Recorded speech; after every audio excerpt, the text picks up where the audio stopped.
Hello नमस्ते दोस्तों। आई am very very sorry, ये वीडियो बहुत इंपॉर्टेंट है और ये एक्चुअली में बहुत ज़्यादा लेट हो गया है। तो ये वीडियो इसलिए इम्पॉर्टेंट है बिकॉज इसमें चैप्टर 5 कवर हो रहा है और चैप्टर 5 के इतने सारे क्वेश्चंस मुझे प्रीवियस ईयर में दिखे हैं, तो मुझे लगा इस चैप्टर से इम्पॉर्टेंट आई गेस कोई चैप्टर नहीं है। और मुझे पर्सनली ऐसा लग रहा है कि इस चैप्टर को कवर करके मैं पास हो सकती हूँ। ठीक है, मुझे टोटल कितने क्वेश्चंस मिले इसको थोड़ा जूम आउट करके दिखाती हूँ।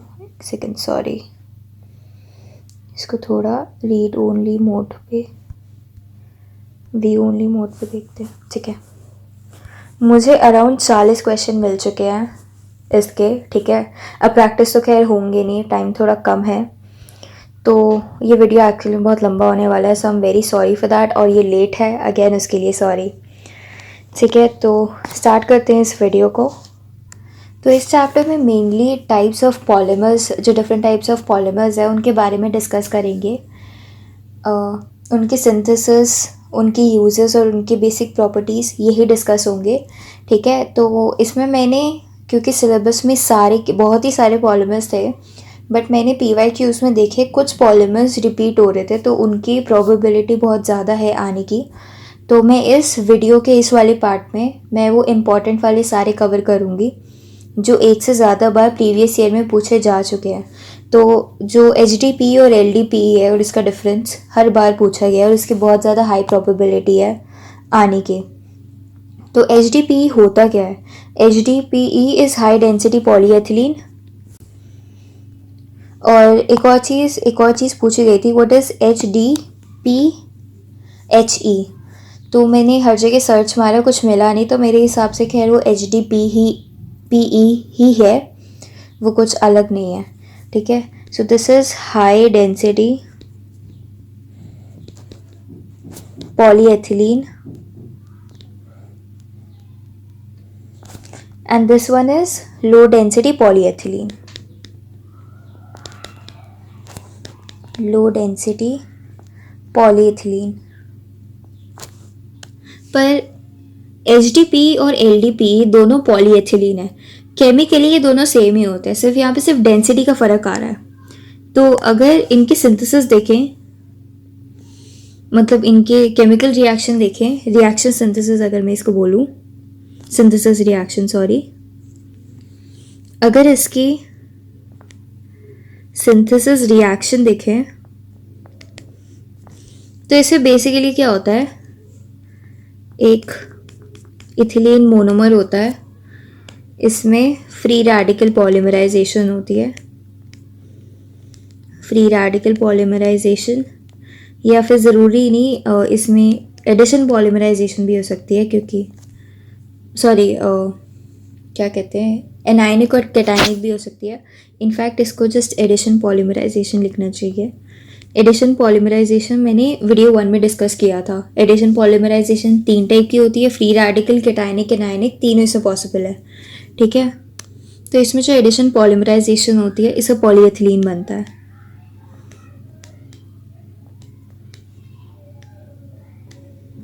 ठीक है, इसमें आई गेस मैंने जिस नोट से, मैंने जिस बुक से बनाए थे इसके नोट्स, उसमें फ्री रेडिकल मेंशन करा था, तो let's go with free radical. ठीक है, सो इसमें फ्री रेडिकल पॉलीमराइजेशन से पॉलीएथिलीन बन जाता है। ठीक है, अब आ जाते हैं हाई डेंसिटी और लो डेंसिटी में। हाई डेंसिटी और लो डेंसिटी में बस डेंसिटी का ही फ़र्क होता है। जो LDPE है, लो डेंसिटी, ये पहले इन्वेंट हुई थी, ये ज़्यादा ओल्ड है। So this was invented in 1930। ये ऐसे ही जस्ट एक फैक्ट बताने का है, ये बताने के लिए HDPE से पहले हुई थी। HDPE is more technologically advance. तो इसने, ये कैसे सिंथेसाइज की गई थी, पहले इसको सिंथेसाइज करने के लिए बहुत ज़्यादा हाई प्रेशर और टेम्परेचर की ज़रूरत पड़ती थी। सो सिंथेसिस रिक्वायर्स हाई टेम्परेचर, और ये टेम्परेचर भी above 250 degree Celsius and high pressure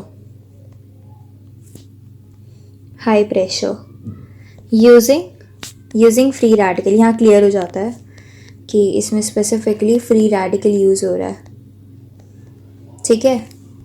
पर इतना ज़्यादा हाई प्रेशर और टेम्परेचर के बाद भी ये काफ़ी ज़्यादा ये हाईली ब्रांच रहता था। और कोई भी स्ट्रक्चर अगर हाईली ब्रांच्ड होता है तो उसकी जो उसके अंदर जो पैकिंग होती है वो ज़्यादा एफिशिएंट नहीं होती, तो उसकी ओवरऑल जो बल्क डेंसिटी होती है वो काफ़ी लो होती है, जिसकी वजह से this has low bulk density. और जैसे मैंने बताया, since it is not efficiently pack, this means it is more amorphous, more amorphous का मतलब this has less TG value, ठीक है। इसका जो टीजी वैल्यू होता है, मतलब जिस पे ट्रांजिशन होती है from glassy to rubbery state, it is very low, जिसकी वजह से like this is something it is actually sounding like कि इसका डिसएडवांटेज है कि ये बल्कि नहीं है, बट इसकी वजह से this becomes more flexible, this is more flexible, although this type of plastic is very cheap, LDPE cheap होता है, लो डेंसिटी लो प्राइस, इसको ऐसे रिलेट कर सकते हो। दिस वन इज़ चीपर, ठीक है, but this is more flexible. तो कहीं पे भी अगर हमें फ्लेक्सिबिलिटी चाहिए, so we can use low density polyethylene, ठीक है। Since it is flexible, it can be used to make foil packaging containers,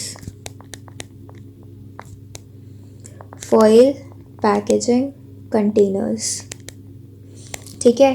so this was all about LDPE। आ जाते हैं HDPE पे है। High density polyethylene, this was invented later but also it is more technologically advanced. मैंने जब ज़ीगलर नाटा आपको बताया था तो उसमें ये बात बताई थी कि only after the discovery of Ziegler Natta catalyst we were able to synthesize crystalline polyethylene, because उससे पहले even though high temperature pressure पे जो प्रोवाइड करते थे उस पर जो पॉलीएथिलीन बनती थी वो इट वाज हाईली ब्रांच, जिसकी वजह से एफिशिएंट पैकिंग नहीं होती थी, तो बहुत ज़्यादा अमॉर्फस और बहुत ही फ्लेक्सिबल सा मटेरियल बनता था। But after the advent of Ziegler Natta catalyst हमें हाई प्रेशर की भी ज़रूरत नहीं है, ठीक है।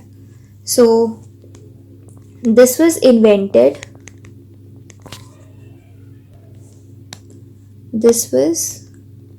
was invented later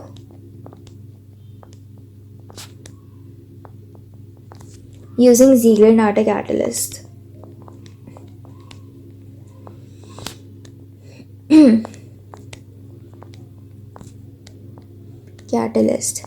And it also requires low temperature.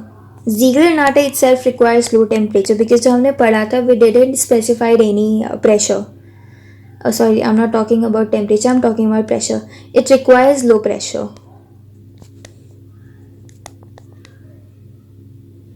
Right?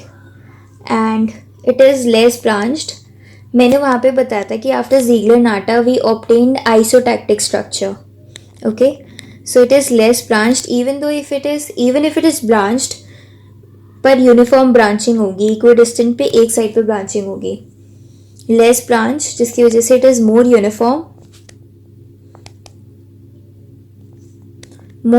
की वजह से इट इज पैक्ड एफिशिएंटली। तो इसका वेरी डेंस नेचर होता है, वेरी डेंस नेचर से इट बिकम्स क्रिस्टलन। ये वैसे अब रिलेशनशिप काफ़ी, ये जो सीरीज़ है मोर यूनिफॉर्म पैक्ड एफिशिएंटली बिल्कुल अब दिमाग में बैठ चुकी होगी। Crystalline in nature and any material which is crystalline in nature it definitely has a very high TG value. Okay, now since it is very dense in nature, it has very high tensile strength. This has high tensile strength.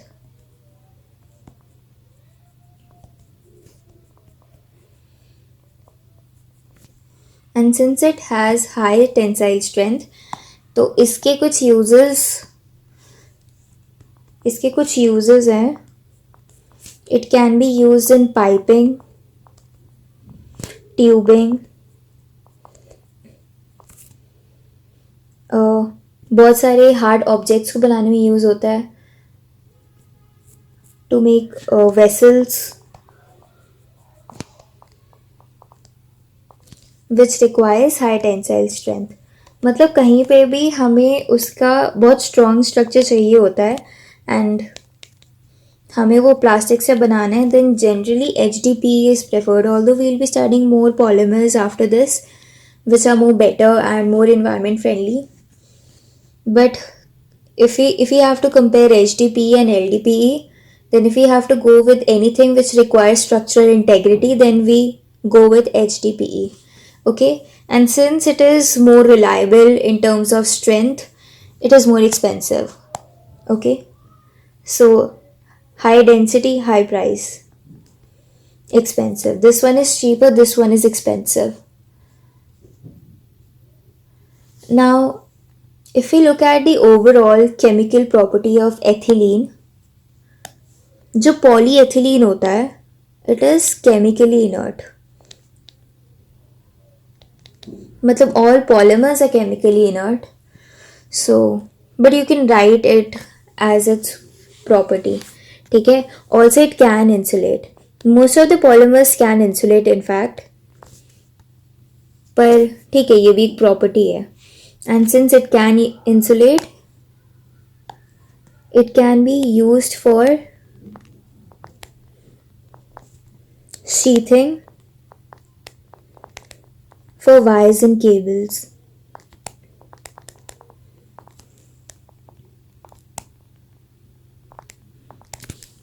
So this was all about HDPE and LDPE.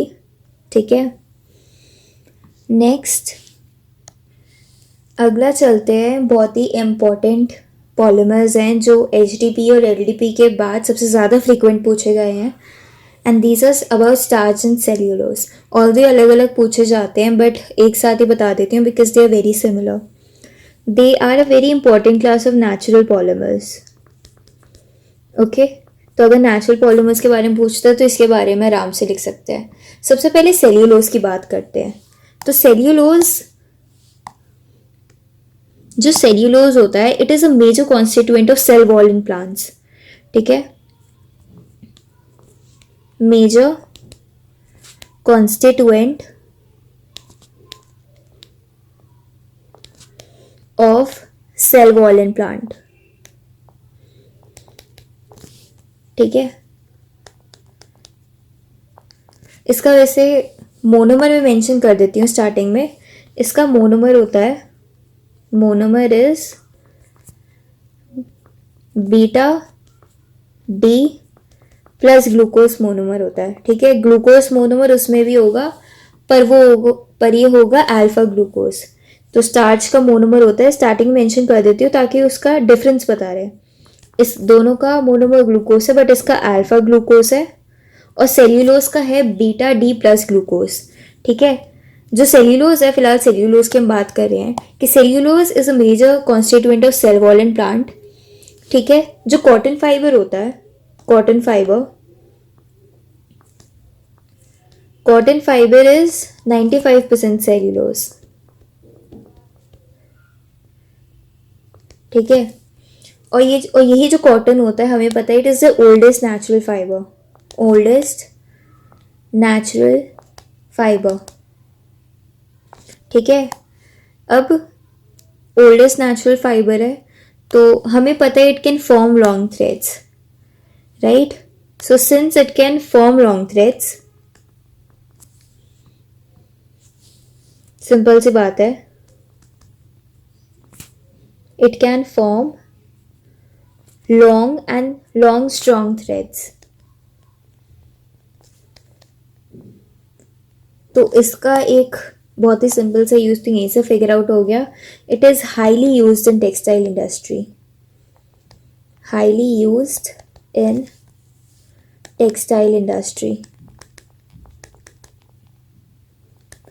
ठीक है, मतलब ये तो simple size, ये तो काफ़ी figure out वैसे ही हो जाएगा, हर कोई लिखेगा ही।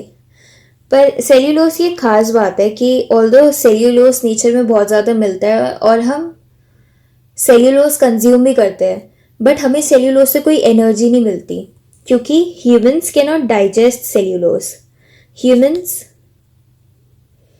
Can not digest cellulose, but फिर भी सेल्यूलोज लेना ज़रूरी होता है। क्यों? Because it is required as roughage. Roughage कोई भी ऐसा डाइटरी रिक्वायरमेंट होती है जो एक्सक्रीशन प्रोसेस में हेल्प करती है, ठीक है। मतलब बेसिकली फाइबर्स हमें चाहिए होते हैं प्रॉपर डाइजेशन के लिए, प्रॉपर डाइजेस्टिव प्रोसीजर के लिए, ठीक है। But it is required as roughage.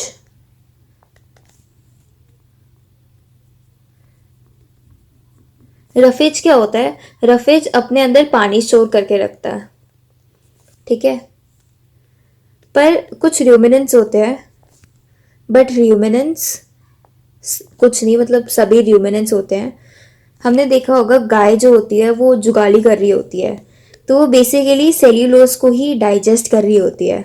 वो जो अपना जो कड होती है वो दोबारा अपने माउथ में लाके उसको दोबारा च्यू करती रहती है, वो उसी सेल्यूलोज को डाइजेस्ट करती रहती है, जिसको हम बिल्कुल भी डाइजेस्ट नहीं कर सकते। लाइक अगर हमें कभी करना होगा तो हमें गाय की तरह करना पड़ेगा। Like cattle can digest cellulose by repeatedly chewing the cud. By repeatedly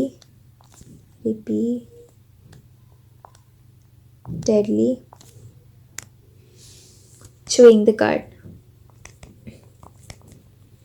ठीक है, सिंपल सा एक फैक्ट है, लिख दो अगर सेल्यूलोज में कुछ समझ नहीं आ रहा है, ठीक है। अब ये जो सेल्यूलोज है, एक और इसका एक और इसका यूज़ हम करते हैं, जो लैब में जो फिल्टर पेपर होता है वो भी सेल्यूलोज का ही बनता है। So it is use to make filter paper. काफ़ी ट्रिवियल सा यूज़ है जो मेंशन कर सकते हो लीगली, ठीक है, ठीक है। एक और चीज़ है कि जो जूट, फ्लेक्स और हेम्प है, ये जो नेचुरली अकरिंग जो फाइबर्स होते हैं, ये खुद सेल्यूलोज में रिच होते हैं। So jute, flax, hemp are rich in cellulose.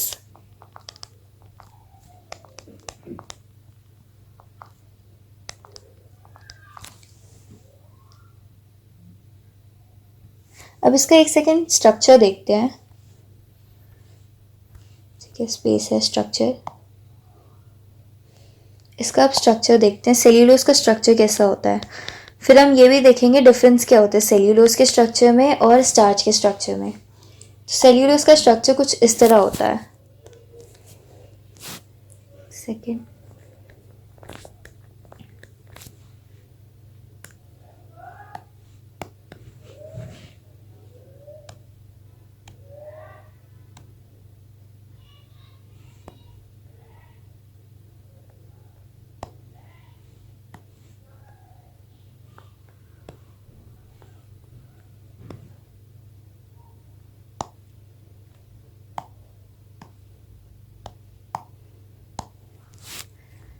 तो डिफरेंस देखेंगे इसके स्ट्रक्चर में भी क्या डिफरेंस होता है।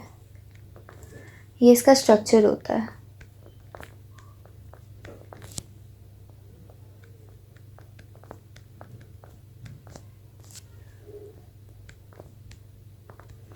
CH2OH इधर, एक OH ऊपर, एक OH नीचे,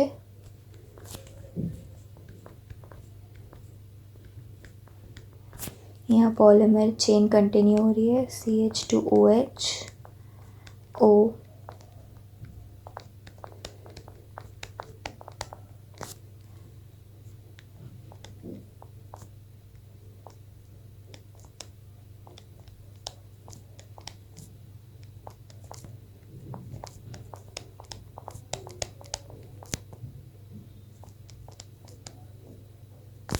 ठीक है, ये एक सेल्यूलोज स्ट्रैंड का स्ट्रक्चर होता है।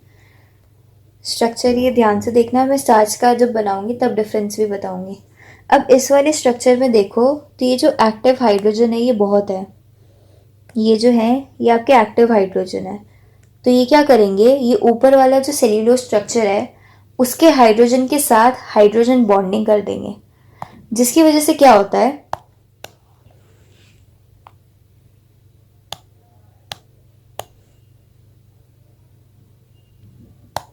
इनमें जो हाइड्रोजन बॉन्डिंग होती है बहुत अच्छी होती है। ठीक है, यहाँ पे हाइड्रोजन बॉन्डिंग हो रही है, इसमें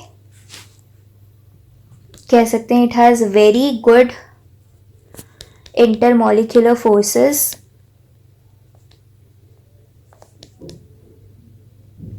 जिसकी वजह से वही दोबारा साइकिल चलेगी। Very efficient packing, very efficient packing, जहाँ पे एफिशिएंट पैकिंग वहीं आ जाती high degree of crystallinity, highly crystalline लिख देती हूँ, हाईली क्रिस्टलाइन,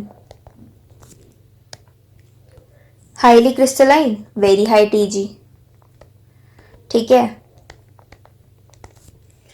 अब इसमें सिंस इसका एक यूज है जो हम यहाँ से देख सकते हैं, since it can pack very efficiently, तो इसको हम ऐसे ऐसे स्टैक करके हम शीट्स भी बना सकते हैं। They can also be stacked to form sheets. और यहाँ से इसका एक बहुत ही फेमस, एक और बहुत ही कॉमन यूज निकल के आता है, it is use highly in paper industry, use in paper industry. ठीक है, तो आप एक एक यूज को जस्टिफाई कर पा रहे हो, राइट, आपको रटना नहीं पड़ रहा है। अब इसका जो टीजी होता है इट्स वेरी हाई, और इसका टीजी इतना हाई होता है, इसके डिकम्पोजिशन टेम्परेचर से भी हाई होता है। तो किसी भी मटेरियल का अगर टीजी डिकम्पोजिशन टेम्परेचर से हाई होता है तो वो मेल्ट नहीं करता है। तो हमने देखा हो कभी भी पेपर मेल्ट नहीं करता है, वो जल जाता है उससे पहले। ठीक है, it decomposes before reaching TG. तभी हमने देखा है, हमने कभी पेपर पिघलते हुए नहीं देखा है, क्योंकि वो डिकम्पोज हो जाता है, वो जल जाता है। ठीक है, so this was about cellulose. अब आ जाते हैं स्टार्च पे। अब जो स्टार्च है ना, it is also monomer of glucose, but this time it is a monomer of alpha glucose. ठीक है, starch unlike cellulose is a major component of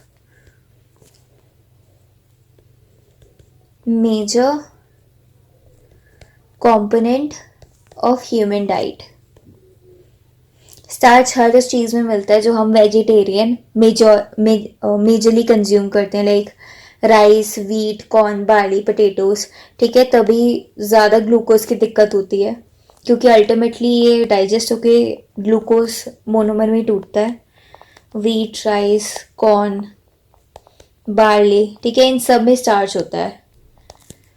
this is also use in इसकी भी structure बहुत ज़्यादा similar होता है cellulose से, but cellulose का जो पैकिंग एफिशिएंसी होती है वो ज़्यादा होती है। ठीक है, तभी उसको डिकम्पोज करना मुश्किल होता है as compare to starch. Starch की पैकिंग थोड़ी कम होती है, और ये ह्यूमन्स भी इसको डाइजेस्ट कर लेते हैं। तो इसका एक यूज़ बिल्कुल सेल्यूलोज की तरह है। It is use in paper industry,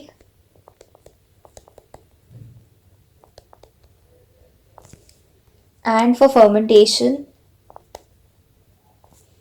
of alcohol. Fermentation of alcohol. Starch का अब स्ट्रक्चर देखते हैं। ठीक है, पर स्ट्रक्चर देखने से पहले हमें एक और चीज़ जाननी है कि स्टार्च में भी जो स्ट्रक्चर है वो दो टाइप के होते हैं। ठीक है, इसका स्ट्रक्चर देखते हैं। ये दो टाइप के होते हैं, एक तो होता है अनब्रांच्ड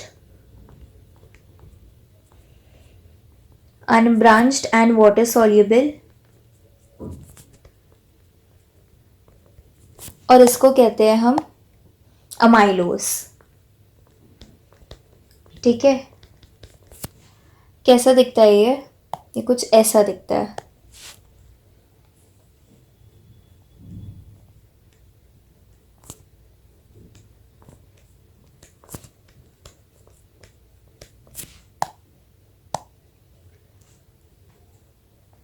सेम है सब कुछ, एज इट इज उतार दो सेल्यूलोज की तरह, राइट।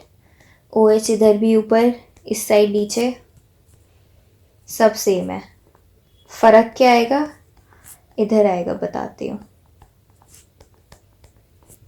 OH OH, ये देखो मोनोमर सेम है, मोनोमर ग्लूकोज ही है, ठीक है, सेम है सारी। OH OH सारे एक जैसे दिख रहे हैं। फ़र्क क्या आएगा, यहाँ पे ये जो अजीब सा O है ये कुछ इस तरह बॉन्ड बना रहा है, बट यहाँ पे O बस इस तरह का बॉन्ड बनाएगा। ठीक है, स्टार्च में बस यही होता है, बस यही फ़र्क है, और ये कैसे ही कंटिन्यू करता रहेगा। ये आपकी अनब्रांच्ड और वाटर सॉल्युबल अमाइलोज है। दूसरा क्या होता है, दूसरा ब्रांच्ड होता है और वाटर इनसॉल्युबल होता है।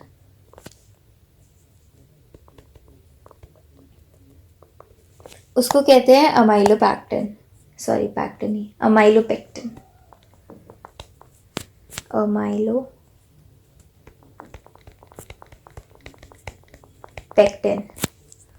वो क्या होता है, सेम अमाइलोज की तरह ही होता है, बस इसमें ब्रांचिंग होती है। ब्रांचिंग कैसी होती है, दिखाती हूँ कैसी होती है।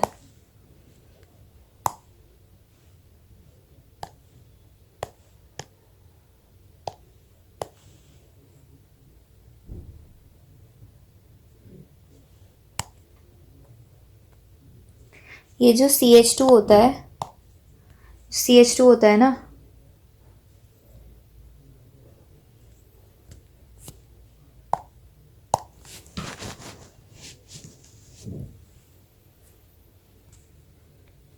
CH2O, और ये O इससे ब्रांच्ड ऐसे होता है। ठीक है, तो ये अमाइलोपैक्टिन हो गया, ब्रांचिंग ऐसे हो गई। स्ट्रक्चर में बस यही डिफरेंस है, एक तो O ऐसे, ठीक है, एक तो O ऐसे और इसमें O ऐसे होते हैं। अगर स्ट्रक्चर में थोड़ा सा भी डिफरेंस है तो आप ये चीज़ बता सकते हो। So this was all about your starch and cellulose. I hope nothing else is missed. Also एक और इम्पॉर्टेंट चीज़ है, स्टार्च और सेल्यूलोज हालांकि नेचुरल फाइबर्स है, वेरी मच इन डिमांड, सब केमिकल करते रहते हैं, बट इनकी जो स्ट्रक्चरल स्ट्रेंथ होती है बहुत कम होती है। That is why they are also chemically modified, they are chemically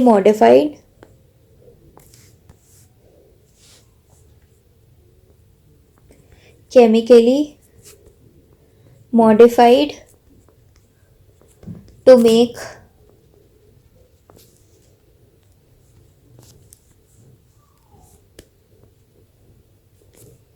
cellophane film, जो सेलोफेन पेपर आपने सुना है, सेल्यूलॉइड्स बेसिकली एक हार्ड प्लास्टिक होता है। ठीक है, hard plastic with a semi natural origin. Hard plastic, carboxy methyl cellulose, carboxy methyl cellulose. ठीक है, methyl and ethyl cellulose, methyl and ethyl cellulose. Viscose and acetate rayon, viscose and acetate rayon. यहाँ पे सारी चीज़ें बस रटने की है, रेयन को बस थोड़ा सा समझ लेते हैं। एसीटेट रेयन स्पेशली होता क्या है, जो रेयन होता है वो केमिकली मॉडिफाइड सेल्यूलोज ही होता है। फ़र्क बस इतना होता है कि इसके स्ट्रक्चर में जो OH जहाँ पर है, जहाँ पे OH है, इसकी बजाय यहाँ पे एसिटेट ग्रुप लग जाता है। ठीक है, तो ये एसिडेट रेयॉन बना देता है। बाकी इतना डिटेल में तो खैर पूछेंगे नहीं, तो बस अगर कहीं पे केमिकली मॉडिफिकेशन की बात करें तो इसको मेंशन करना थोड़ा ज़रूरी बन जाता है इसकी वजह से। ठीक है, अगला आ जाते हैं नेचुरल रबर में। ये भी PYQ से बहुत ही ज़्यादा रिपीटेडली पूछा गया है। ठीक है, सो जो नेचुरल रबर होती है वो एक्चुअली में अराउंड 200 प्लांट स्पीशीज़ में मिलती है। इट अकर्स, हमें ऐसा लगता है एक दो पौधों में ही रबर निकलती होगी, बट बहुत सारे प्लांट्स में निकलती है। एग्जैक्ट रबर नहीं, वो लेटेक्स निकलता है, अभी डिस्कस करेंगे। Around 200 different plant species. पर कमर्शियल लेवल पे वहीं से ऑब्टेन होती है जहाँ सबसे ज़्यादा लेटेक्स निकलता है। वो निकलता है फ्रॉम हेविया ब्रेजियालिस ट्री से। ठीक है, इसका मैं नाम मेंशन कर देती हूँ, but it is commercially obtained from Hevea brasiliensis, small B, और ये अंडरलाइन होगा, ब्रेजिलियंसिस ट्री। ठीक है, ये इसमें लेटेक्स सबसे ज़्यादा ऑब्टेन होता है, तभी कमर्शियली इसी से निकाली जाती है। ठीक है, और यहाँ से as I mention right now, it is obtained in the form of latex। ये आपका ये वाला पेड़ है, ब्राजीलियंसिस जो भी इसको कहते हैं। ये जो प्रोसेस आप देख रहे हो इसमें, ये वाला जो प्रोसेस जो पेड़ की छाल में से लेटेक्स को निकाला जाता है, इसको टैपिंग कहते हैं। ठीक है, तो पूछ सकता है कि टैपिंग है क्या। So the process of obtaining latex from the tree, इसको लेटेक्स कहते हैं जो वाइट निकलता है। Latex from the tree is called as tapping. ठीक है, इस प्रोसेस को टैपिंग बोलते हैं। अब होता क्या है कि कुछ पेड़ों में रबर निकलती है, मेरे बाहर जो गमला लगा है उससे क्यों नहीं रबर निकल रही, तो एग्जैक्टली समझते हैं कि इन पेड़ों में क्या प्रोसेस होती है।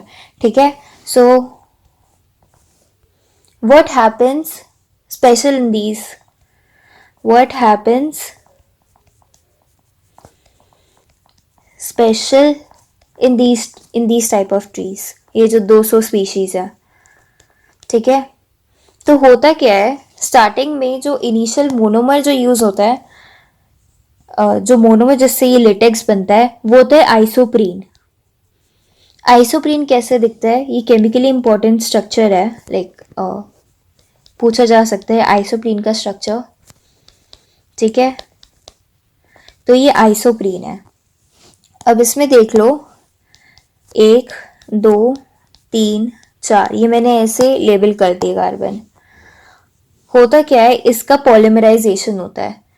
या तो क्या हो सकता है, ये जो डबल बॉन्ड है इसमें सिंपल एडिशन पॉलीमराइजेशन होगा, या तो ये डबल बॉन्ड है इसके अराउंड पॉलीमर बनेगा। ठीक है, तो इसको हम कहेंगे 1,2 पॉली आइसोप्रीन। ठीक है, तो ये कुछ ऐसा दिखेगा, CH2 C CH3 और नीचे CH2 आगे ये ऐसा पॉलीमर बनाएगा। दिस इज 1,2 पॉली आइसोप्रीन, या फिर 3,4 पॉली आइसोप्रीन। इन दो के अराउंड भी पॉलीमराइजेशन हो सकता है। 3,4 पॉली आइसोप्रीन। ठीक है, कैसा दिखेगा ये, CH CH2 C CH3 double bond CH2। In fact यहाँ पे एक डबल बॉन्ड आएगा, ठीक है, CH2, हाँ ठीक है, इधर डबल बॉन्ड आएगा CH2 और ये है 3,4 पॉलीआइसोप्रीन। या फिर एक और चीज़ हो सकती है, हमें पता है, ये देखो ये कॉन्जुगेशन पे है, तो ये डबल बॉन्ड एक यहाँ शिफ्ट हो सकते हो और यहाँ पे ऑपोजिट पॉजिटिव और नेगेटिव चार्ज बन सकते हैं, तो हम कह सकते हैं 1,4 पॉलीआइसोप्रीन भी बन सकता है। 1,4 पॉली आइसोप्रीन, ये कैसे बनेगा? डबल बॉन्ड बीच में चला जाएगा, CH2 CCH3 double bond CH2N, this is 1,4 पॉलीआइसोप्रीन। पर इवन तो उनने ये पॉलीमर्स बना ली है आइसोप्रीन से, ये सारा काम पेड़ के अंदर हुआ है, ठीक है। ये अभी सिर्फ यहाँ पे सिर्फ लेटेक्स ही बना है, ये जो आप देख रहे हो ये रबर नहीं बनी है, ये सिर्फ लेटेक्स बना है। तो जो लेटेक्स है उसमें स्ट्रक्चरल स्ट्रेंथ कुछ होती नहीं है, बिल्कुल लिक्विड की तरह होता है। ऑल्दो वो पॉलीमर है, दे लैक स्ट्रक्चरल स्ट्रेंथ, जिसकी वजह से क्रॉस लिंकिंग को इंट्रोड्यूस कराना पड़ा, ठीक है। अब देखा जाए तो ये ऐसे इंट्रोड्यूस नहीं हुई थी, ये एक साइंटिस्ट था चार्ल्स गुडियर, वो कुछ इस लेटेक्स से कुछ करना चाहता था, उसको ये तो पता था कि इसके अंदर कुछ स्टिकी सी प्रॉपर्टी है, बट उसको कुछ वो कमर्शियली यूज़ ले नहीं पा रहा था, तो गलती से एक बारी उसके सैंपल पे सल्फर गिर गया और वो जो उसका जो सैंपल है वो काफ़ी ज़्यादा स्टिकी और थोड़ा हार्ड हो गया, तो उसी को वल्कनाइजेशन हम अभी कहते हैं, ठीक है। Cross linking was introduced. तो बेसिकली क्या होता है, जब उसके सैंपल पे सल्फर गिर गया था लेटेक्स के सैंपल पे, तो कुछ ऐसी रिएक्शन हो गई थी। CH2 C CH3 ये लेटेक्स का स्ट्रक्चर है। मैं अभी 1,4 पॉलीआइसोप्रीन ही बना रही हूँ, ये वाला जो मैंने लास्ट में बनाया था, इसी पे मैं एग्जाम्पल दिखा रही हूँ। सो दिस इज इसके ऊपर प्योर सल्फर गिर गया था। ये एक्चुअली स्टोरी भी है चार्ल्स गुडियर की।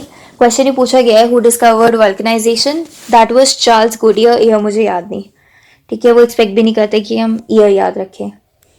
तो क्या होता है, ये एसेट मॉलिक्यूल आ जाता है, CH2 CH3, और ये जो एसेट मॉलिक्यूल है ना, ये इन दोनों के साथ ऐसे बॉन्ड बना देता है और ये डबल बॉन्ड टूट जाता है, तो कुछ ऐसा सा स्ट्रक्चर बनता है। कभी भी हम जब ऑर्गेनिक में एडिशन रिएक्शन पढ़ते हैं तो ऐसा स्ट्रक्चर ज़रूर बनता है, जिसने ऑर्गेनिक पढ़ी होगी, ठीक है। तो ये स्ट्रक्चर कुछ एलियन सा नहीं है, ऐसा हर बार बनता है, हर एडिशन पॉलीमराइजेशन में बनता है। हमें पता है फिर ये जो एसेट होता है ये अपना इलेक्ट्रॉन्स ले लेता है, तो फिर ये CH2 C CH3 एसेट ऐसे बना लेता है, CH2। अब ये जो एसेट है ना, इसके पास कार्बन से भी अच्छी कैटेनेशन पावर है, तो ये दोबारा एक मोनोमर को ढूंढेगा, ठीक है, जिसमें डबल बॉन्ड होगा। मोनोमर क्या, इनफैक्ट ये पॉलीमर ही है। दोबारा इनके साथ कुछ ऐसा स्ट्रक्चर बनाएगा, राइट, दोबारा पॉजिटिव होगा और ऐसे ये एक इलेक्ट्रॉन यहाँ पे शिफ्ट कर देगा, ठीक है। ऐसे क्या हो गया, कुछ इस तरीके का स्ट्रक्चर बन गया, CH2 C CH3 S8 CH CH2, ठीक है, सेम यहाँ पे।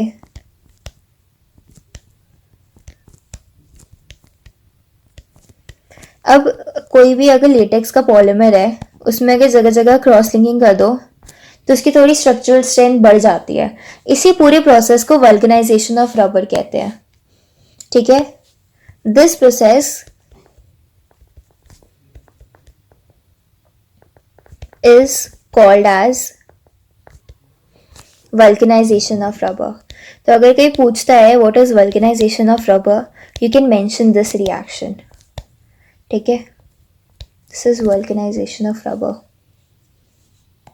अब रबर जो है उसके भी कुछ मॉडिफाइड सब टाइप्स हैं, जैसे सेल्यूलोज के हैं, तो उसके कुछ मॉडिफाइड सब टाइप्स देख लेते हैं। जैसे कुछ मॉडिफाइड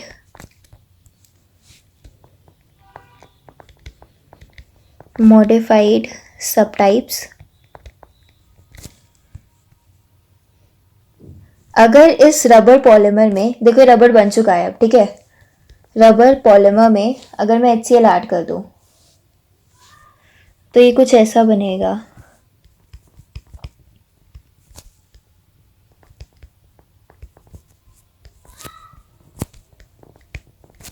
ये कुछ ऐसा बनेगा।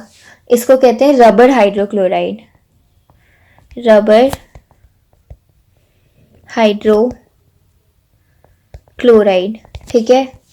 इसमें अगर मैं Cl2 ऐड कर दूं, क्लोरीन गैस ऐड कर दूं, तो कुछ ऐसा बनेगा। मतलब बेसिकली जो इसका जो अनसैचुरेशन था ना यहाँ पे, ये इसको ब्रेक करके, मतलब जैसे इसमें जो अनसैचुरेशन है, डबल बॉन्ड ब्रेक करके यहाँ एक एक्स्ट्रा हाइड्रोजन और Cl लग गया, वैसे सेम इधर हो रहा है। ठीक है, कुछ अलग नहीं हो रहा है। This is chlorinated rubber. Chlorinated rubber. एक होता है, इसका एग्जैक्टली दे नहीं रखा कि ये बनता कैसा है, बट इसका एक मॉडिफाइड सब टाइप होता है साइकिलाइज्ड रबर। कुछ ऐसा दिखता है। ठीक है, CH2 CH3 CH2 N CH3। This is cyclized rubber.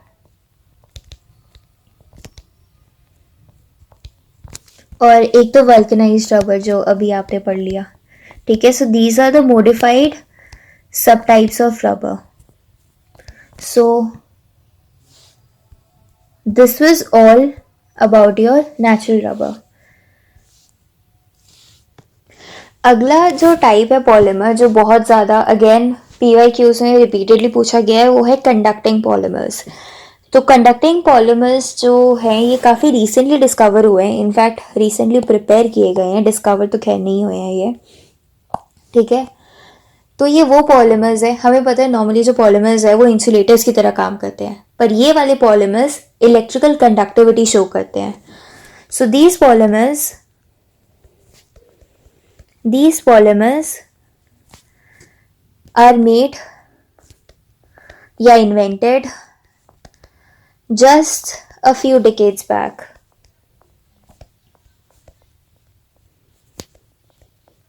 And they show high electrical conductivity. They show high electrical conductivity. क्योंकि एक ऐसे पॉलीमर्स हैं जो इलेक्ट्रिसिटी कंडक्ट करते हैं, तभी इनको हम, इसी रीजन की वजह से हम इनको सिंथेटिक मेटल्स भी कहते हैं। They are also known as synthetic metals. ठीक है, अब ये जो पॉलीमर्स है, हमने तो सुना था इंसुलेशन करते हैं, ये तो अच्छी, कंडक्ट कैसे कर रहे हैं, और कंडक्ट कर रहे हैं तो इनका क्या फ़ायदा, हमारे पास ऑलरेडी वायर मेटल, मतलब कमी थोड़ी हम इसकी, तो इनकी क्या ज़रूरत पड़ गई, राइट। इसको अब हम देखेंगे। पर सबसे पहली बात, ये कंडक्ट कैसे करते हैं, राइट। यहाँ पे एक हाउ फैक्टर आता है। How do these polymers conduct electrons या कंडक्ट इलेक्ट्रिसिटी? इसका सीधा साधा आंसर है बाय डोपिंग। डोपिंग याद होगा, हमने सेमीकंडक्टर्स में भी करते थे, उसमें नहीं जाएंगे, बट यहीं पे बता देते हैं। So dopants are usually inorganic electron acceptors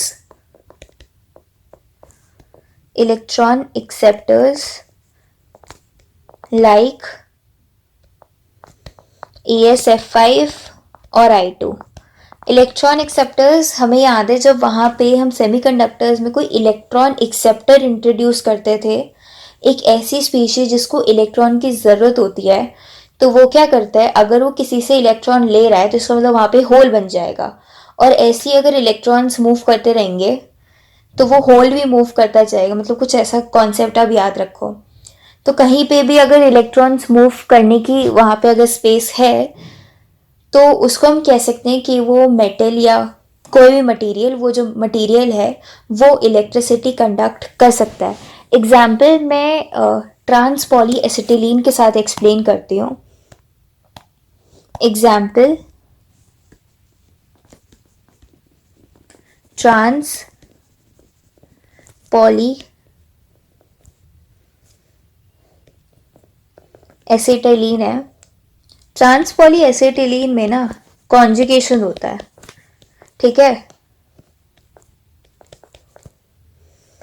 अब ये ऐसे रिपीटिंग यूनिट्स होते हैं, राइट। अब इसमें जब मैं एक इलेक्ट्रॉन एक्सेप्टर डाल दूँ लाइक आर्सेनिक F5, जो आर्सेनिक F5 है ये बहुत ही ज़्यादा इलेक्ट्रोनेगेटिव स्पीशीज़ है, ठीक है। तो इसके साथ ऐसे बॉन्ड कर देगा, C डबल बॉन्ड C,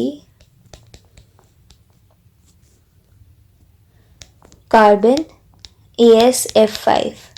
अब ये क्या है, इसका बहुत ही, this has very strong electron withdrawing nature।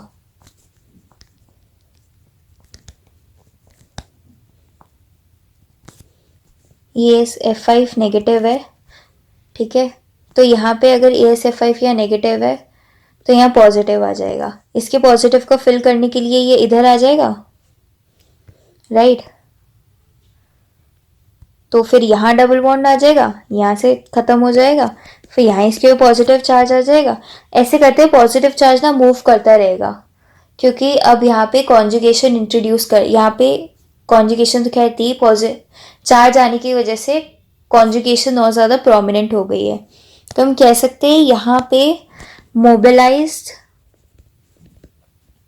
Positive whole है, ठीक है। और इस मोबिलाइज्ड पॉजिटिव होल की वजह से इट कैन कंडक्ट इलेक्ट्रिसिटी, ठीक है। एंड इंटरेस्टिंगली इसका जो कंडक्टिंग बिहेवियर है it increases on stretching. Interestingly its conducting behavior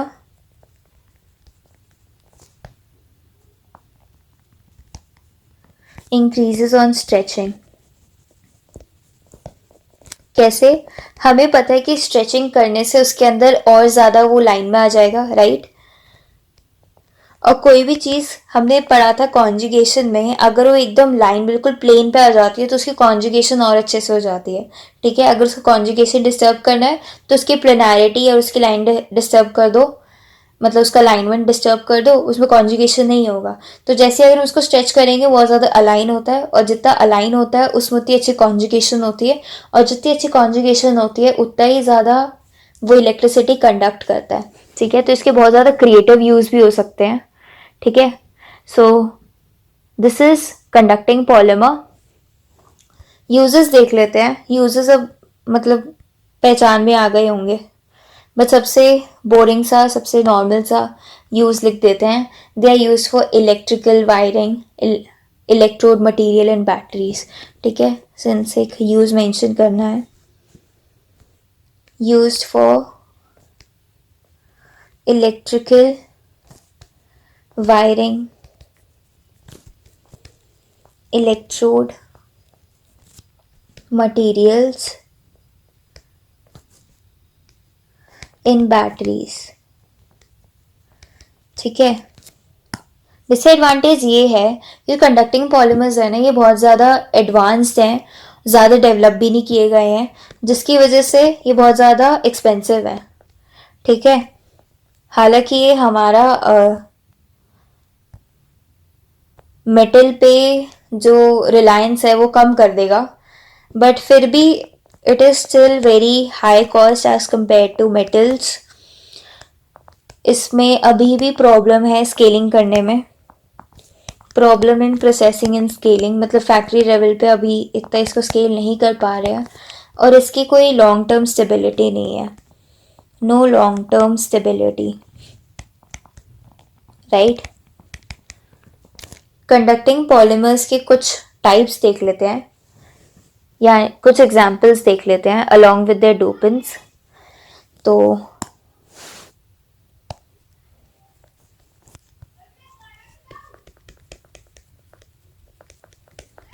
कुछ एग्जाम्पल्स देख लेते हैं. पहले एग्जाम्पल तो वो हैं जिनमें ब्रोमीन, आयोडीन, ASF5, HClO4 या H2SO4 में से कोई भी can be used as dopant. ठीक है. इसका एक एग्जाम्पल है पॉलीएसिटाइलिन, जो भी अभी हमने देखा. Polyacetylene, right. कैसा दिखता है? C double bond C, H H C double bond C, H H C double bond C, H H. ठीक है, ऐसा दिखता है. This is polyacetylene. एक है पॉलीएनिलीन. पॉलीएनिलीन सिलेबस में भी मेंशन्ड है. ठीक है. पॉलीएनिलीन के बारे में पूछे, पूरी कहानी लिख दो कंडक्टिंग पॉलीमर्स की. कॉन्जुगेशन में बस पॉलीएनिलीन दिखा दो, तो कुछ ऐसा दिखता है. ऐसा दिखा दो इसको. ठीक है. इसमें HCl डोपेंट यूज करते हैं हम ज़्यादातर. ठीक है. HCl is used as dopant. अगले एग्जाम्पल्स हैं जिसमें सिर्फ ASF5 डोपेंट की तरह यूज कर सकते हैं. ASF5 used as dopant.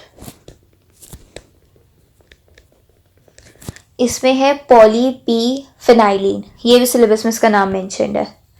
ठीक है, तो याद रखना. कुछ ऐसा दिखता है, बस यही है. पॉली पैराफिनाइलिन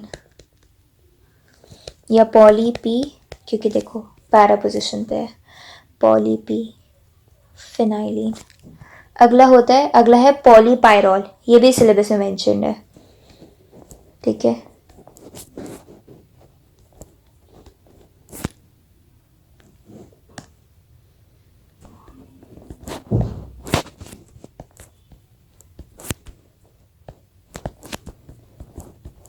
ये पॉलीपायरॉल है क्योंकि इसमें पॉलीपायरॉल रिंग्स है. ठीक है. This is polypyrrole. एक है पॉलीथायोफीन. ये भी सिलेबस में मेंशन्ड है. ठीक है. थायो यानी सल्फर. This is पॉलीथायोफीन.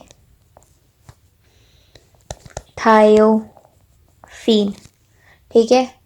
ये पूरा था आपका कंडक्टिंग पॉलीमर्स. कॉन्सेप्ट, एग्जाम्पल्स सब मेंशन कर दिए मैंने. अगले आ जाते हैं फ्लोरोपॉलीमर्स. फ्लोरोपॉलीमर्स नाम से अजीब है, बट ये ज़्यादातर they are known by the brand name of Teflon. ठीक है. तो जो टेफ्लॉन है वो बेसिकली फ्लोरोपॉलीमर्स को ही कहते हैं. Commonly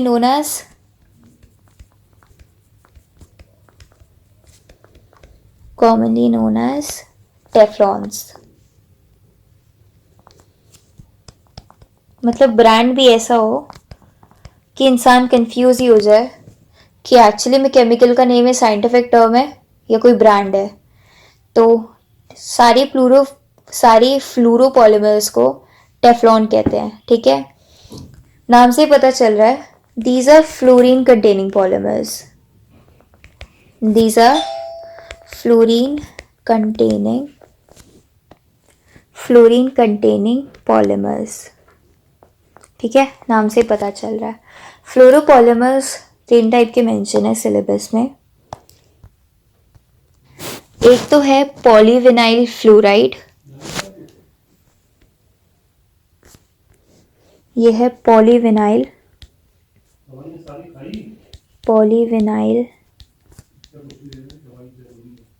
fluoride. ठीक है, इसका सिंथेसिस देखते हैं सबसे पहले। तो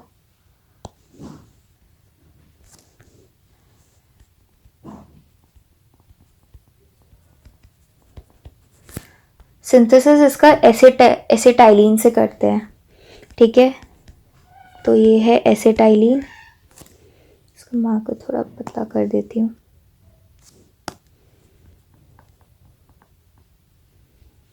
एसिटाइलिन, इसमें हाइड्रोजन फ्लोराइड ऐड करते हैं in the presence of HgCl2 and BaCl2। तो ये बनता है vinyl fluoride. This becomes vinyl fluoride. इस विनाइल फ्लोराइड में ये अभी मोनोमर बन गया। This is a monomer.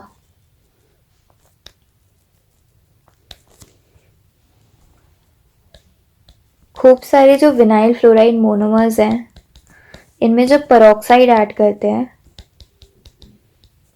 तो ये पॉलीविनाइल फ्लोराइड बना देता है।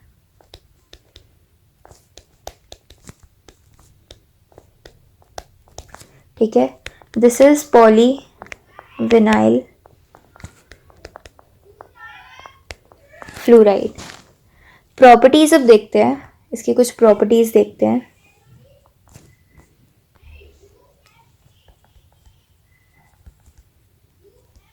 प्रॉपर्टीज है, it is tough, partially crystalline,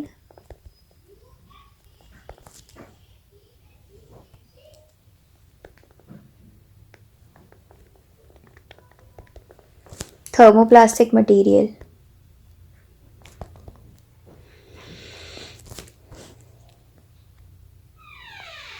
और इसकी जो Tg वैल्यू है ये बहुत हाई होती है। Same crystalline, high Tg। It has high Tg value. Uses भी देख लेते हैं इसके कुछ। यूजेस में ज़्यादातर पर्पल से इसमें लिख रही हूँ ताकि ऊपर से दिख जाए। यूजेस में it is used in industrial and architectural applications. बहुत ही लेम सा है। Industrial and architectural applications.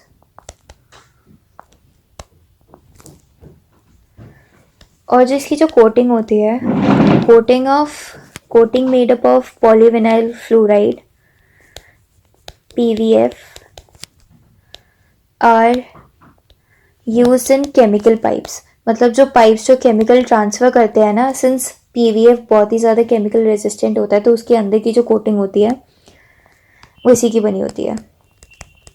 ठीक है, which makes it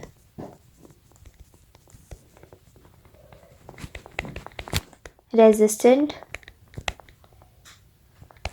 to highly corrosive media.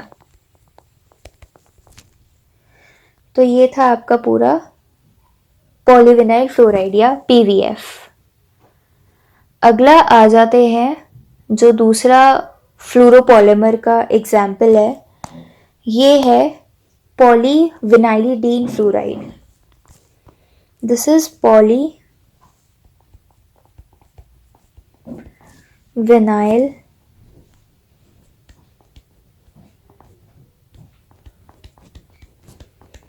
पॉलीविनाइलिडीन fluoride.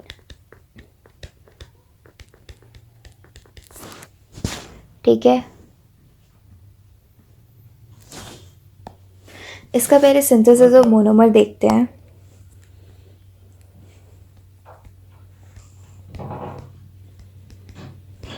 Synthesis of monomer. ठीक है, तो इसमें एक मेथड तो है। हाँ, इसके एक्चुअली दो मेथड हम यूज़ में ले सकते हैं, ठीक है। एक तो मेथड 1 है,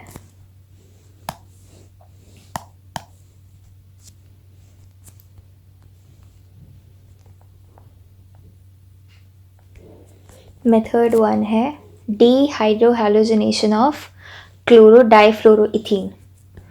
dehydrohalogenation of 1 chloro 1,1 difluoro ethane, ठीक है। इसका हम डिहाइड्रोहाइलोजिनेशन कर देंगे, HCl निकाल देंगे, ठीक है। ये बनेगा CH2 डबल बॉन्ड CF2, ठीक है। ये इसका मोनोमर है।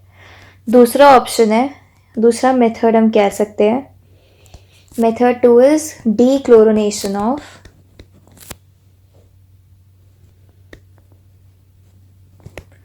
डीक्लोरोनेशन ऑफ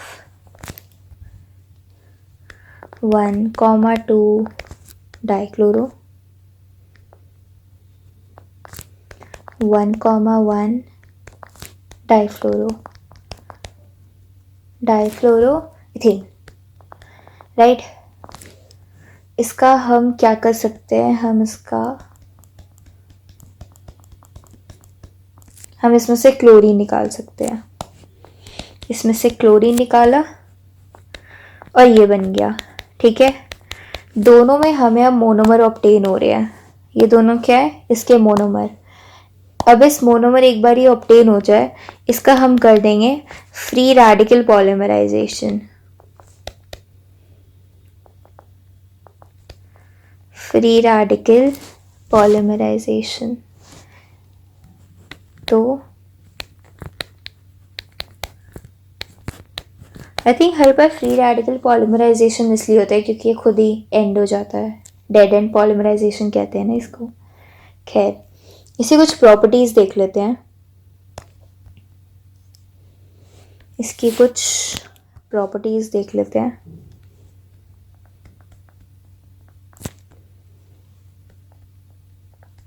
ठीक है, एक तो इनर्ट है, सब होते हैं। इसमें कोई थर्मल स्टेबिलिटी है जो बहुत लोग होते हैं, बट लेम है, लिख देना, ठीक है, पेपर में। इससे कुछ ये प्रॉपर्टीज़ हैं, कुछ स्पेशल प्रॉपर्टीज़ खैर इसमें होती नहीं है, पॉलीमर ही है बस। यूजेस देख लेते हैं।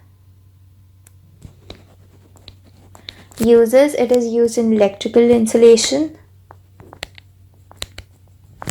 सिर्फ कंडक्टिंग पॉलीमर ही कंडक्ट करते हैं, बाकी सब बहुत अच्छे इंसुलेशन होते हैं, ठीक है। And they can form protective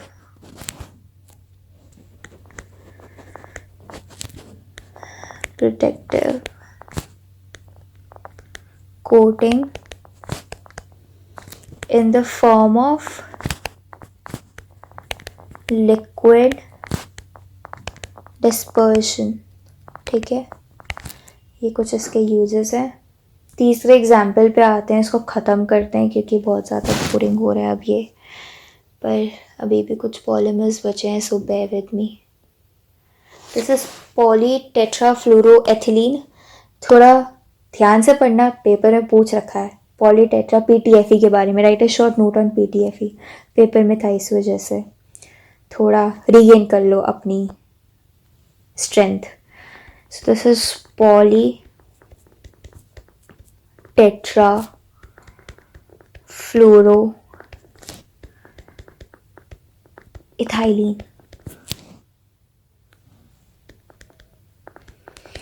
and this is PTFE। Right a short note on PTFE आया था, ये जो मैंने अभी स्टार्टिंग में क्वेश्चंस दिखाए थे उसमें लिखा भी था, इनफैक्ट 1-2 बार लिखा गया है, तो please be careful with this one.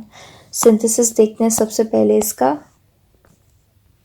Actually आसान है ये भी, ये इससे मुश्किल नहीं है, बस पूछा गया है, ठीक है, वरना इन तीनों में कोई ऐसा कुछ खास फ़र्क नहीं है। सिंपल है, CF2 इसमें भी फ्री रेडिकल पॉलीमराइजेशन होता है, ये बन जाएगा।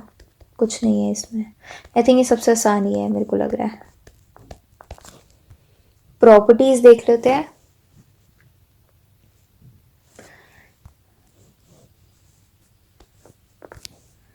कुछ प्रॉपर्टीज देख लेते हैं। प्रॉपर्टीज की स्पेलिंग यही होती है, लगता है भूल गई मैं। क्या है ये? रेड बहुत बेकार है इस पे। This has the lowest coefficient of friction.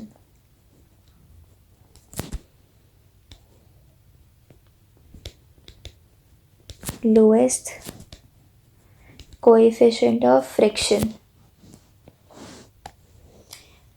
ये एक्चुअली सबसे ज़्यादा इनर्ट होता है। दिस इज़ वेरी इनर्ट, और ये इनर्ट होने की वजह से ये बाकी प्रॉपर्टीज़ आ रही है। This has lowest coefficient of friction.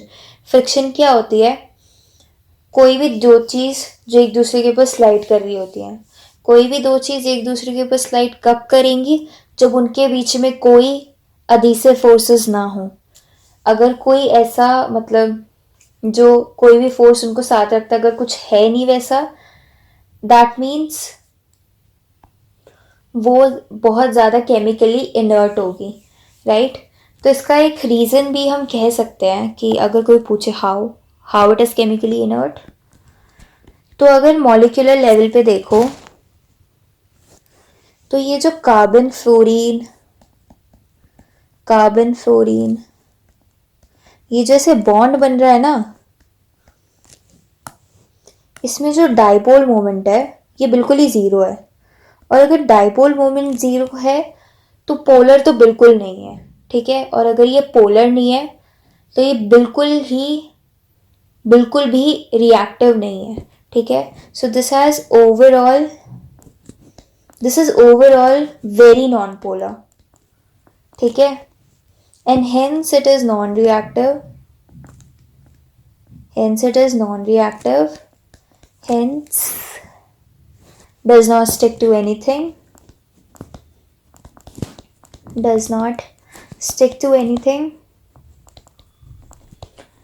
तभी हम कह सकते हैं this has the lowest coefficient of friction. Reason समझ आ गया? रीज़न एक बार ही पूछा था कि what makes Teflon, I mean why do we use Teflon to make non stick pans. So ये रीज़न आप बहुत ही इलेबोरेटली एक्सप्लेन कर सकते हो, कहानी बना के आराम से लिख सकते हो। सेम रीज़न यही है, it is resistant to heat and chemical attack,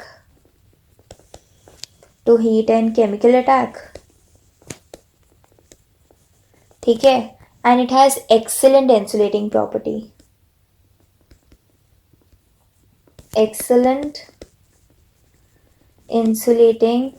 property, सबसे बड़ा एग्जाम्पल पता है, non stick pans use to make non stick pans, ठीक है? या फिर आगे और कुछ भी रैंडम चीज़ लिख दो जो पॉलीमर से बनती होंगी, bearing, wall seats, packaging, coating, tubing, फलाना ढीकना, कुछ भी लिख दो, ठीक है? हर चीज़ पॉलीमर से बनती है। पैकेजिंग, ठीक है, कुछ भी लिख दो अब, right? So this was all about your fluoro polymers, और कुछ नहीं है इसमें, राइट? अगला आता है पॉलीस्टाइरीन। ये भी बहुत बार पूछा गया है। इस वाली वीडियो में जितने मोनोमर्स पॉलीमर्स से मैं डिस्कस कर रही हूँ, ये PYQs में बहुत ज़्यादा फ्रीक्वेंटली पूछे गए हैं, ठीक है? यानी इनकी फ्रीक्वेंसी औरों के मुकाबले 2 से 3 बार आ चुकी है, तो ज़्यादा प्रोबेबिलिटी ये आए, क्योंकि हो सकती है इनके फेवरेट हो, राइट? हो सकता है पेपर बनाने वालों, मतलब क्या जो भी है, आ सकते हैं बस, ठीक है?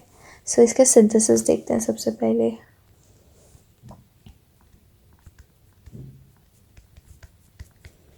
राइट, सिंथेसिस में सबसे पहले तो होता है एल्काइलेशन ऑफ इथाइल बेंजीन। सबसे पहला स्टेप होता है एल्काइलेशन ऑफ इथाइल बेंजीन, इसमें क्या होता है, इथिलीन ली जाती है, ये इथिलीन है, बेंजीन लिया जाता है, AlCl3 की प्रेजेंस में at 95 डिग्री सेल्सियस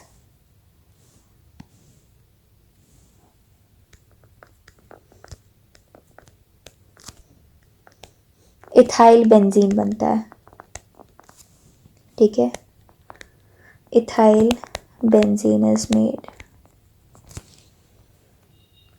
फिर बाद में इसका डिहाइड्रोजनेशन होता है। सेकेंड इज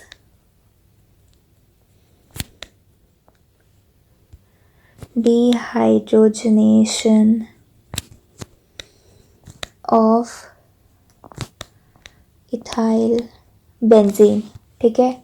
ये हम कैसे करते हैं, ये मैग्नीशियम ऑक्साइड यूज़ करके करते हैं, CH2CH3 magnesium oxide at temperature 500 to 600 degree Celsius, and this gives this, okay, और H2 ऊपर निकल जाता है। ये हमारा स्टाइरीन मोनोमर बन गया, ये स्टाइरीन मोनोमर बन गया। फिर बाद में इसका फ्री रेडिकल पॉलीमराइजेशन करा दिया जाता है।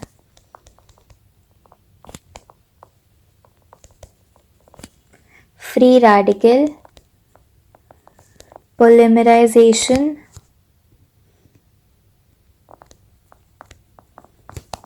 of polystyrene कैसे होता है, ये लिया स्टाइरीन, पेरोक्साइड डाला,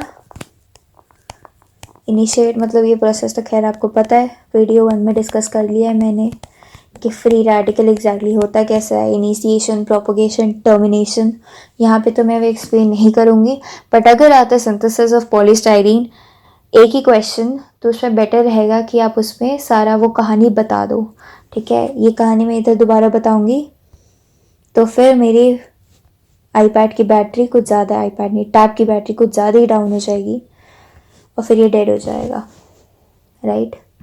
खैर, एनीवेज इसकी प्रॉपर्टी देखते हैं।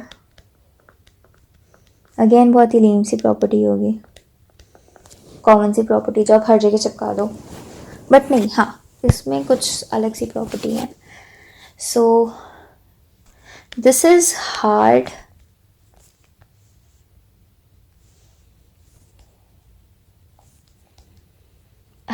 transparent glass like thermoplastic, ठीक है, and thermoplastic resin. This has an excellent electrical insulation, right, property, as it has relatively high resistance. हाँ बताएं, insulation property due to high resistance है, बस याद रखना। This is resistant to water attack,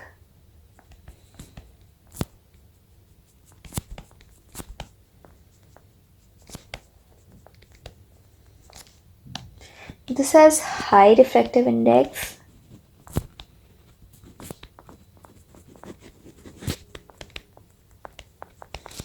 and this also has low Tg,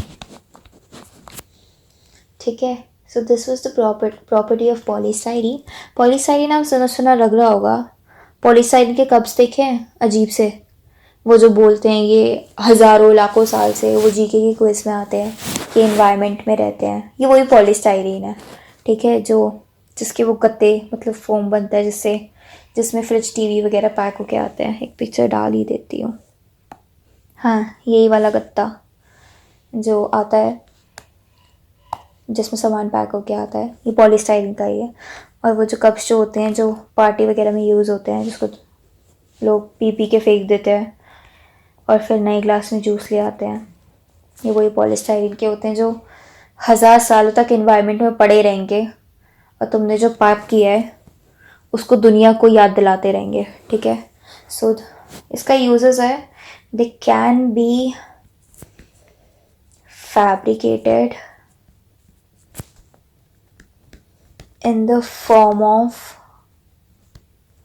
rigid foam,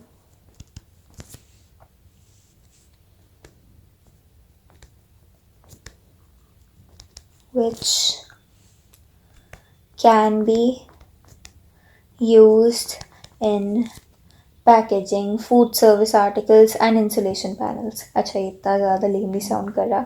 Can be used in packaging, food services, हाँ ठीक है लिख सकते हो, food service articles and insulation pads. कहीं पे अगर नहीं समझ आए यूज़ क्या है भाई, टॉय बनाने में यूज़ होता है. सारे पॉलीमर एक्चुअली टॉय बनाने में यूज़ होते हैं. Use to make appliances, furniture components, toys etc. Right, whatever you like. Okay, use to make अलमारी, whatever. Use to make appliances, obviously furniture. Mention कर देना, आंसर बनना है. Sofa बनाने में, कुर्सी बनाने में. Components, toys etcetera. ठीक है, पॉलीस्टाइरीन के ये यूजेस हैं. अगला देखते हैं इसके कुछ मॉडिफिकेशंस. ठीक है, मॉडिफिकेशंस इन पॉलीस्टाइरीन जो थोड़ा सा इम्पोर्टेंट है, but I think I should charge my time. So yeah, let's look into some modifications of polystyrene. तो कुछ modifications देख लेते हैं. Modifications in polystyrene.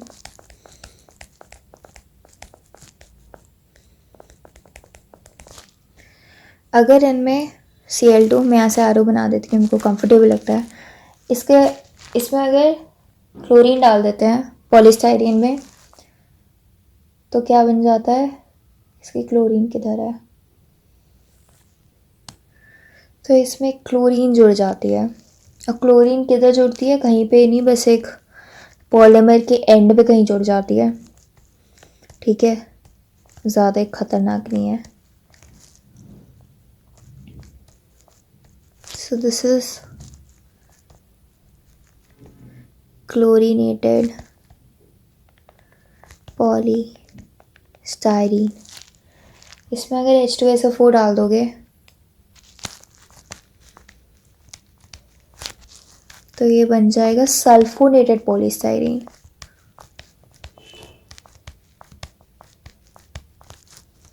रिंग में कहीं पे भी SO3 लग सकता है, SO3H. So this is sulphonated polystyrene.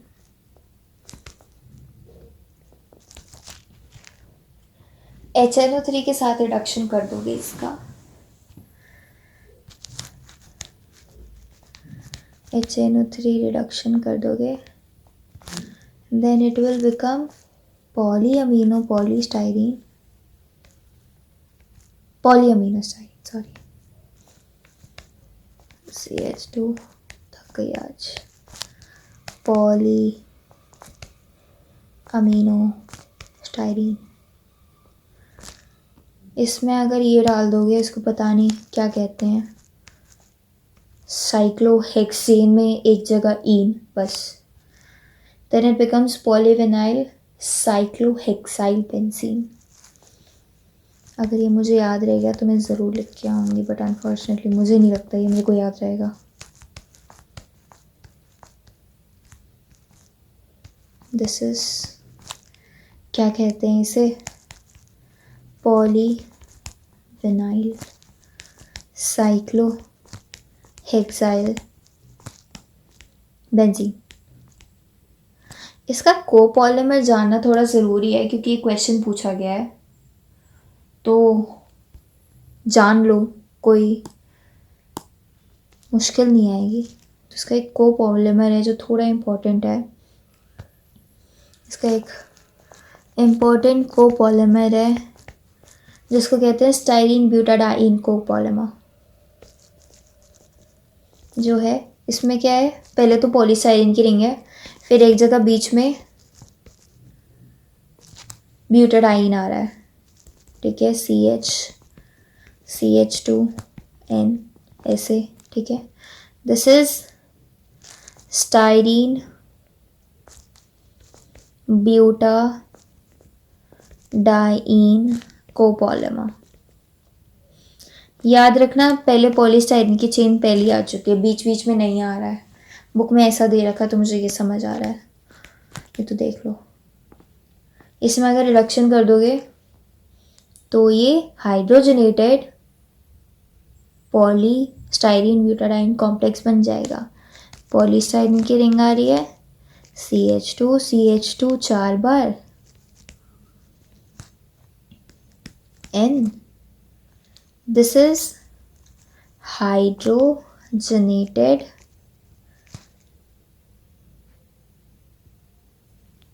इसको कह सकते हैं polybutadiene copolymer, polybutadiene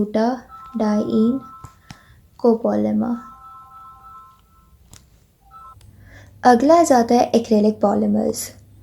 acrylic polymers भी एक अम्ब्रेला टर्म है जो 3-4 पॉलीमर्स को इनकॉर्पोरेट करता है अपने अंदर, ठीक है। सो एक्रेलिक पॉलीमर्स में भी हम 3 पॉलीमर्स के बारे में पढ़ेंगे जो भी पूछे गए हैं, जिसमें से एक है सबसे पहला पॉलीमिथाइल मेथ एक्रिलेट, ठीक है। दिस इज पॉलीमिथाइल मेथ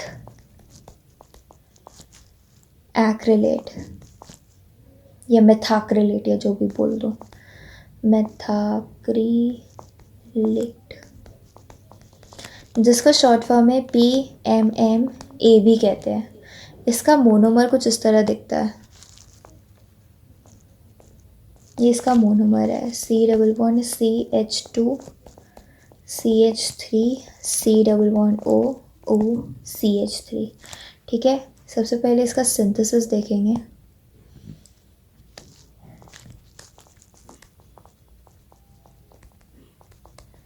सिंथेसिस होता है इसका फ्रॉम एसीटोन, राइट।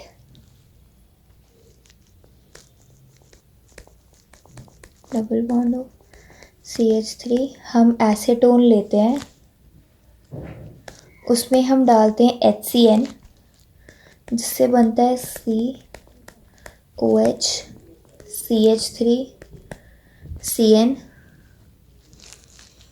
इससे बनता है एसीटोन, या फिर इसको हम एसीटोन साइनोहाइड्रिन भी कहते हैं। CH3OH H2SO4 ऐड करने पे बन जाता है हमारा डिजायर्ड मोनोमर, यानी methyl methacrylate, methyl meth acrylate, ठीक है। अब इसका कर दो एडिशन पॉलीमराइजेशन, एडिशन पॉलीमराइजेशन, इससे बन जाएगा PMMA, जो कि कुछ ऐसा दिखता है, CH CH CH3 C double bond O O CH3, this is PMMA।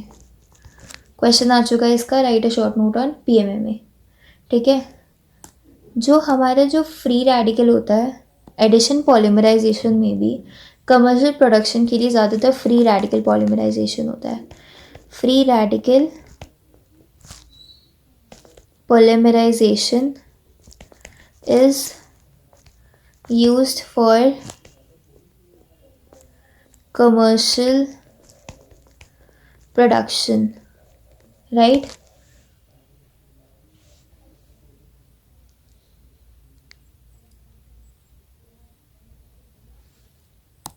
Uses देख लेते हैं। Mounting of textiles, metallurgical test specimens and in dental applications. काम का से मुझे डेंटल एप्लीकेशंस लग रहा है। Dental applications, mounting of biological specimens, हाँ,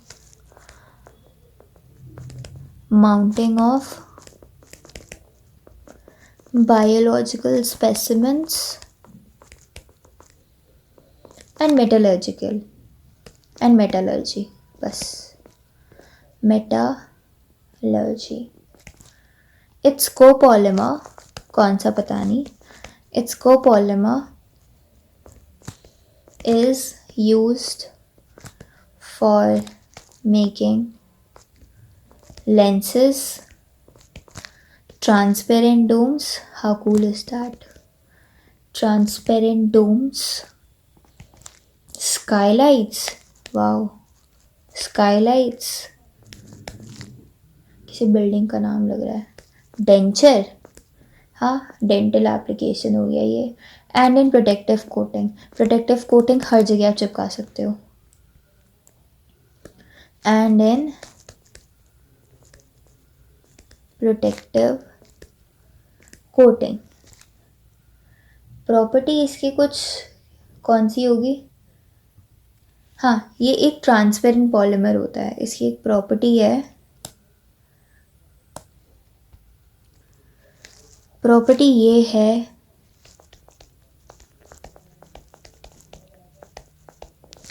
it is a hard and transparent polymer,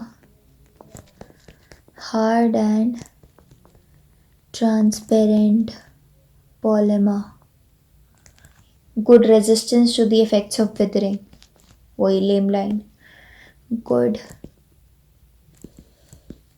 resistance to the effects of withering, ठीक है। सो एक तो ये था PMMA के बारे में, which is one of the type of acrylic polymers. Now let's look at the polyethyl acrylate, ठीक है। अगला है हमारा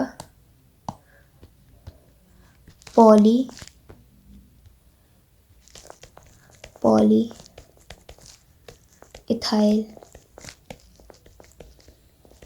एक्रेलेट,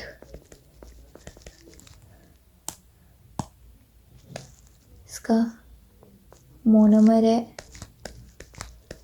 CH2 double bond CH, C double bond O, C2H5। Synthesis देख लो,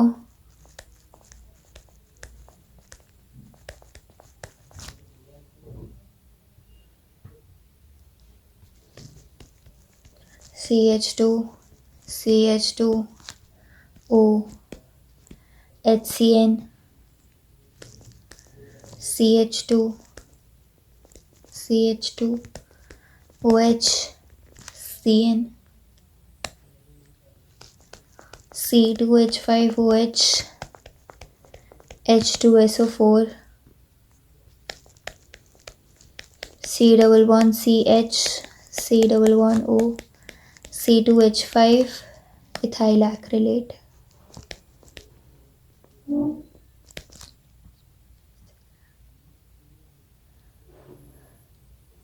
ये जो मोनोमर है इसका बिना पॉलीमर बनाए भी इसका यूज़ है।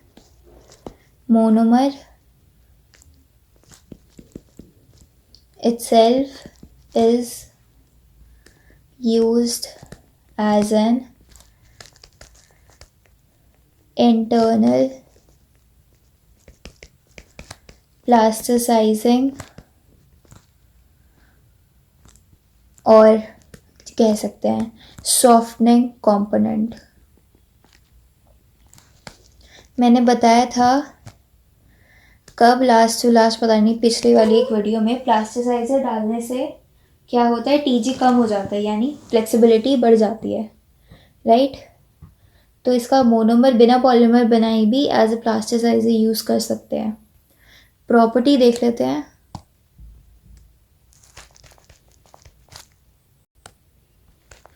property. Wow, what a difference of color. It is tough and somewhat rubbery material. बस ये याद रख लो, rubbery material. Uses देख लो, bubble. हाँ. Copolymers of ethyl acrylate with 2 chloroethyl vinyl ether are used as rubber. ठीक है, this was all about polyethyl acrylate. ठीक है,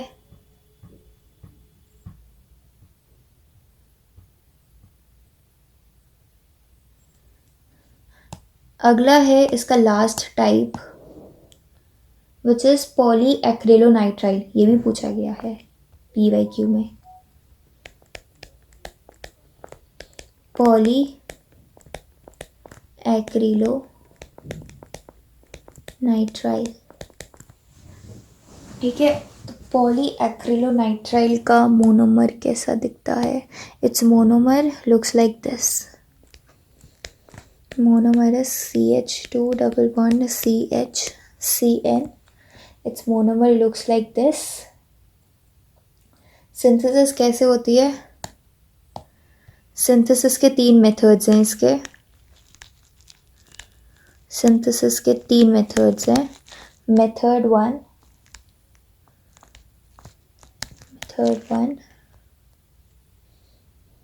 catalyzed addition of hydrogen cyanide to acetylene. Catalyzed addition of hydrogen cyanide to acetylene. C triple bond CH plus HCN in the presence of catalyst gives CH2 double bond CHCN. Right? Method 2 is the reaction between hydrogen cyanide and ethylene oxide.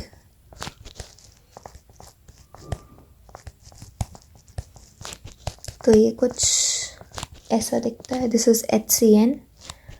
This gives CH2 double bond CHCN plus H2O. Video बहुत लंबी हो गई, होने वाला है, ख़त्म होने वाला है. थोड़ा सा और bear with me. Method 3 is reaction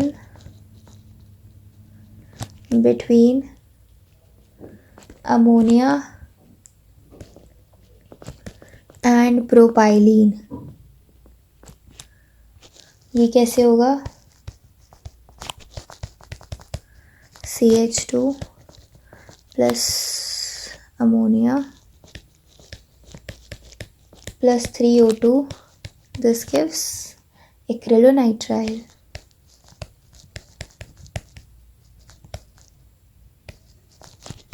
दो एक्रिलोनाइट्राइल प्लस 6H2O. ठीक है, ये 3 मेथड है to synthesize this monomer. First हमें पता है इस मोनोमर का फ्री रेडिकल पॉलीमराइजेशन करा के इसका पॉलीएक्रिलोनाइट्राइल बन जाएगा. ठीक है, डायरेक्टली इसके यूजेस पे जाते हैं. इसकी प्रॉपर्टी देखते हैं सबसे पहले. सॉरी, यहाँ से ये है प्रॉपर्टी. प्रॉपर्टी में कह सकते हैं this is high TG high TG यानी क्रिस्टलाइन क्रिस्टलाइन ही है ये. Resistance to chemical attacks in cleaning solvents.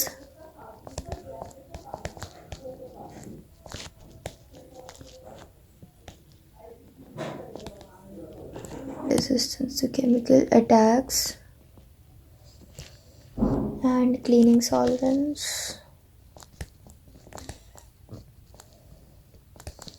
Its fabric has soft wool-like feel. Its fabric has soft wool-like feel. जिसकी वजह से इसका वन ऑफ द यूजेस है कि it is used to make blankets. Used to make, in fact used to make होना चाहिए. यूज्ड to मेक blankets and various type of clothing and various types of clothing. ठीक है. छोटी सी चीज़ और बच रही है रिगार्डिंग द पॉलीक्रिलोनाइट्राइल.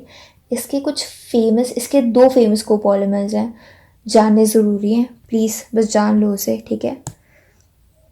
इसके कुछ फेमस कोपॉलीमर्स हैं. फेमस कोपॉलीमर्स कैसे? एक्रिलोनाइट्राइल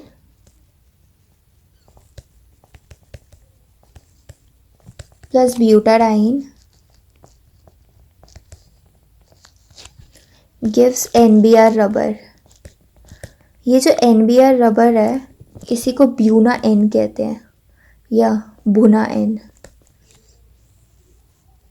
और एक्रेलो नाइट्राइल प्लस स्टाइरीन, इसको कहते हैं ABS रेजिन. जो ABS रेजिन है ना, इसकी बहुत ही हाई इम्पैक्ट स्ट्रेंथ होती है. तो जो गाड़ी के बाहर जो उसकी बॉडी होती है उसमें इस पॉलीमर की कोटिंग होती है. So this has high impact strength,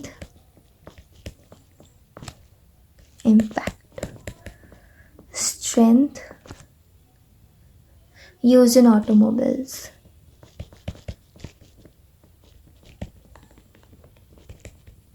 ठीक है. So this is all about acrylic polymers. Okay, this is all about acrylic polymers. इतना ही है बस acrylic polymers. I know you guys are bored, so मैं यहाँ पे थोड़ा सा एक मेथड चेंज कर रही हूँ.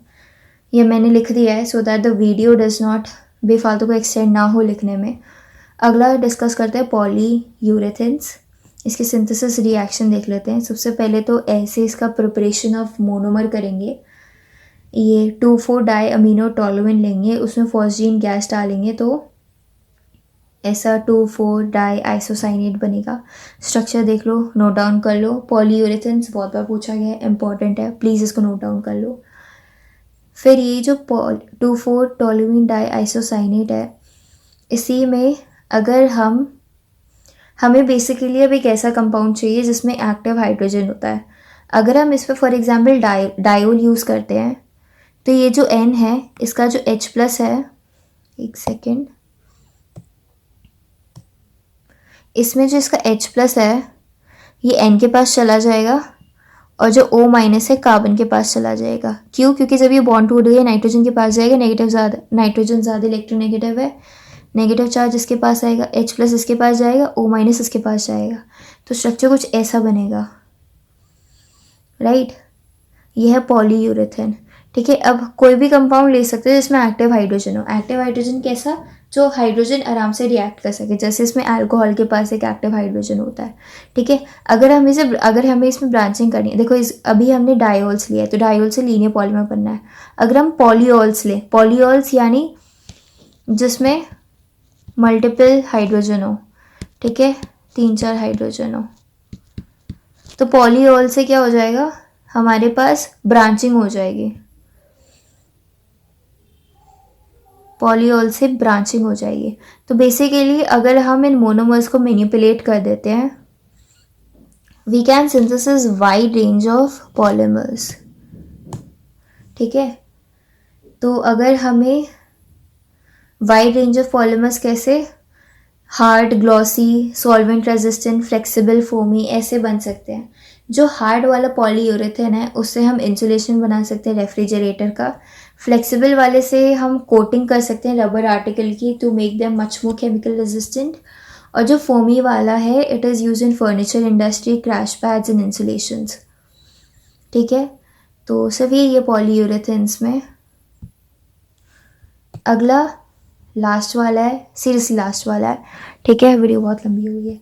Silicon polymers. Silicon polymers is an umbrella term which is used for the family of organosilicon polymers. All these organosilicon polymers have one thing in common, that is they have SiO, this type of backbone, structure. Okay, and this backbone structure is very stable, it's very strong, and it also gives it a very good thermal stability. So that is why silicon polymers are very resistant to heat damage. Synthesis reaction देख लेते हैं. So this is RMGX, which is Grignard reagent. If it is taken with SiCl4, this one is SiCl4, it yields RSiCl3, ठीक है, plus Grignard reagent बनता है.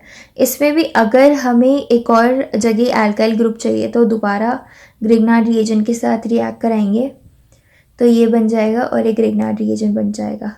अब ये जो बना है ये एक मोनोमर बना है. फॉर एग्जांपल R की जगह CH3 है, राइट.